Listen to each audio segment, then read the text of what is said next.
Hello, and welcome to a new edition of True Audio Files, where I'm going to talk about what I was able to pick up on my business trip to the Washington, D.C. area. And it's always a great place for me to visit when I've got at least a couple hours to dig around at, record stores. It's probably got two of my favorite record stores in the entire country. One is definitely my favorite. It's really high up there, really close to being my favorite, if not my favorite. And I would love to have one very similar to it near me. It's called CD Cellar. They're actually in Falls Church in Virginia.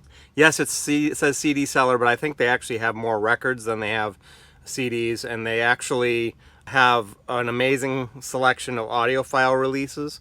They actually have a section of just their that you can dig through their higher priced used stuff too. And but they have a huge selection of Mobile Fidelity, Analog Productions, Speakers Corner, and a few other audiophile labels that they've actually got sectioned off in their own sections in the store. They've recently expanded as well, so they've actually got a whole nother room which they've dedicated to their classical and their jazz. They've got a pretty good selection of jazz as well. I wish I had this time to go through it. I only basically had the time to go through their audiophile stuff and their expensive used section, and that was really about it. So, but anyway, that's one of them. The other one is Joint Custody. They're actually in Washington, D.C. They have a interesting selection of stuff, and they always have something I'm interested in. And I would say their only drawback to them is I don't think that they're as selective about what they take in for records, because a lot of them are, probably, VG minus. So you really have to kind of keep an eye on that stuff and look at it. But they're upfront about it. They tell you on the label what kind of condition it's in. So, and they're usually pretty spot on with their grading. So at least they are upfront about it. So, but very cool people that work there too, and every time I go in there I have a great experience. So anyway, I'm gonna go over that. I also went to, some of you may have heard of this place, it's called Second and Charles. They're kind of are a reseller of used like games, books, records, CDs, things on that nature, video games. And every once in a while I come up with a gem when I go to those stores when I find them. So I decided to hit that store as well. So anyway, let me get started. Enough talking. I do also hope to get a lot more videos going throughout the next few weeks. I'm right in the middle of a span where I'm traveling for work, where I'm traveling 3 out of the 6 weeks, these 6 weeks. And, I've got another trip in another week that I'm very excited about, because I'm going to Chicago, and I actually plan on doing some videos with some friends from there. And I think you're going to want to stay tuned. I think you're going to enjoy them, hopefully. I hope that the videos come out well and we can do what I want to do. So enough teasing on that, because it's all still sort of up in the air, but we'll see. And I know I'm going to have a nice video for my haul that I get from there, because every time I go to Chicago, they've got a couple of my other favorite record stores of all times there too. So, all right. So let me get started. I'm going to start with kind of the cheaper records that I found that are still kind of cool, that I enjoy. And one of them, I think I already have one of these, but I can never have too many of them. And it's one of my favorite early rap hip-hop songs. It's Dougie Fresh and the Get Fresh Crew with The Show. The thing about this one, though, is I don't think it's the full version.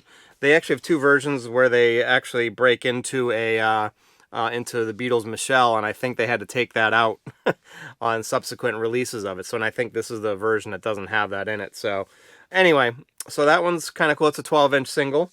This one is Jesse Johnson. For those of you who don't know, this is Shockadelica.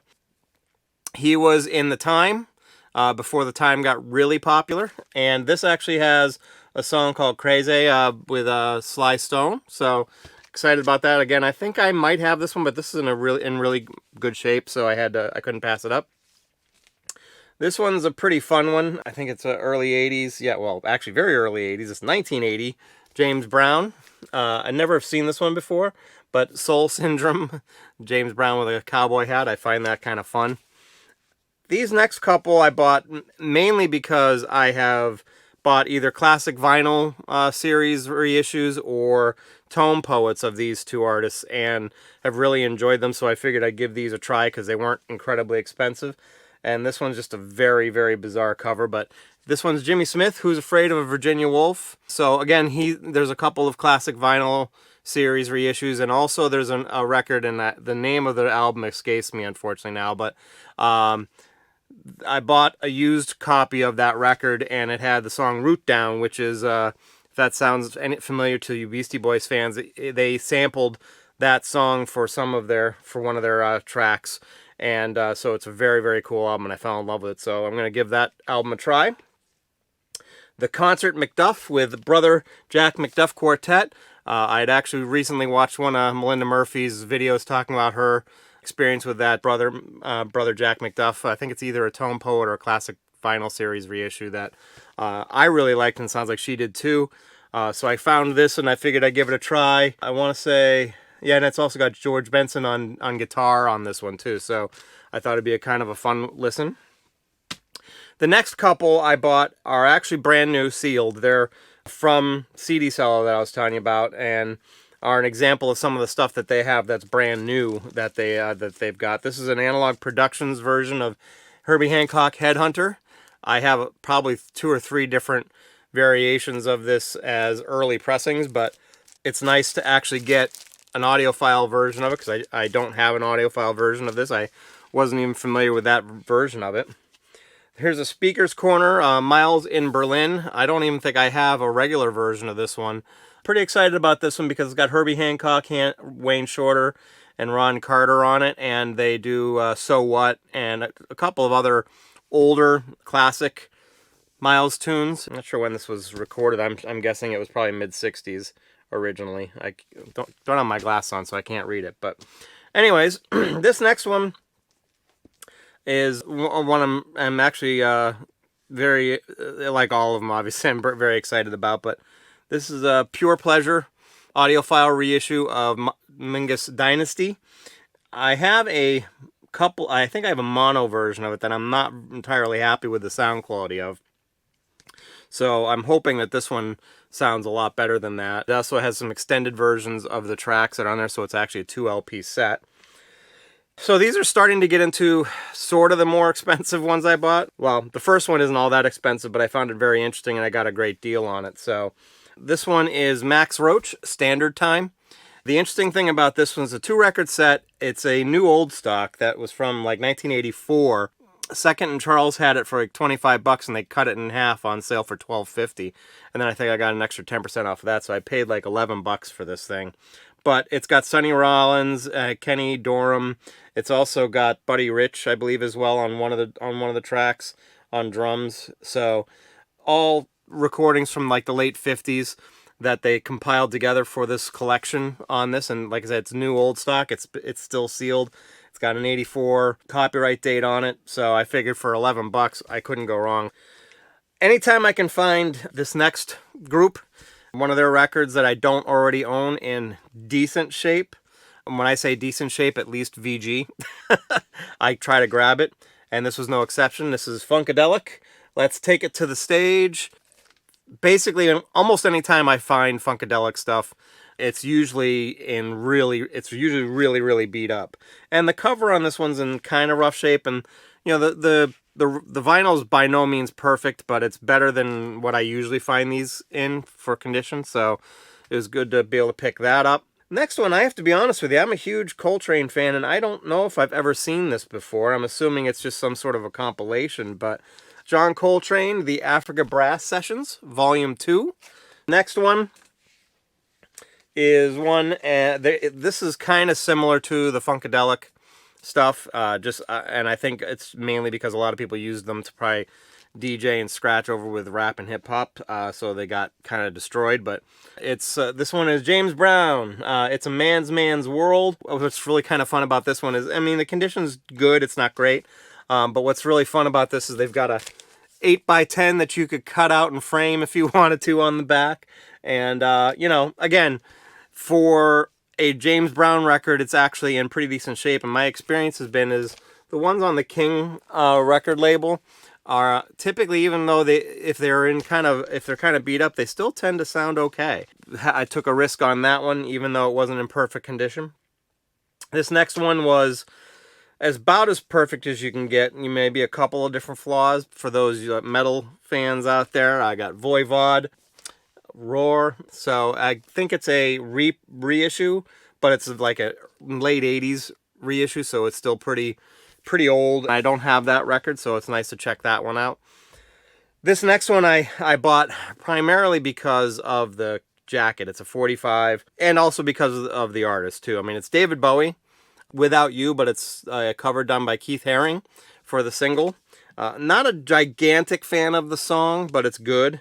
But I had to get it just because the cover is very cool. I love Keith Haring, and it's actually in pretty good shape. I would say the cover is VG plus. There's maybe a little bit of minimal wear on it, but otherwise it's in great shape. So love having that. This next one I debated on because it was a little pricier than I wanted to spend, but I love Otis Redding, and I love the tracks on here. It's a mono version of Pain in My Heart, but it has Stand By Me, it has You Send Me, These Arms of Mine, so a bunch of good stuff in here. I typically like stereo, but the stuff in the 60s, it's kind of a crapshoot. Sometimes the stereo sounds better, but in most cases the mono sounds better. It's hard to really say for sure. So I had to check that one out.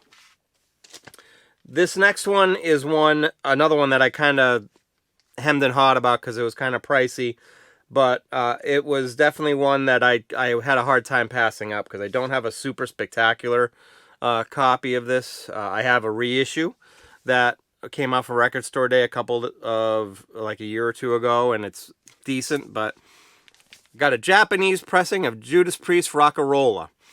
Everything is inside. It's got all the inserts and obviously the Obi. The thing is pretty much flawless. It's probably almost looks like it's never been played. So pretty awesome to find something like that in that kind of condition. It's a relatively old one. I'm guessing it's probably late 70s, maybe early 80s, but I'm guessing probably mid to late 70s version of that. So that is everything I have for the haul, and then I've got all the new releases, I should say over here, that came out this week. So that's everything I have. I hope you enjoyed the episode. I hope to have some more thought-provoking and entertaining ones that go more into less into what I've purchased recently, more into some subject matter stuff that I like to discuss. And I will hopefully have some guests on some of my upcoming videos as well. So stay tuned for that stuff. I hope you enjoyed the video. Thank you very much, and have a great rest of your day.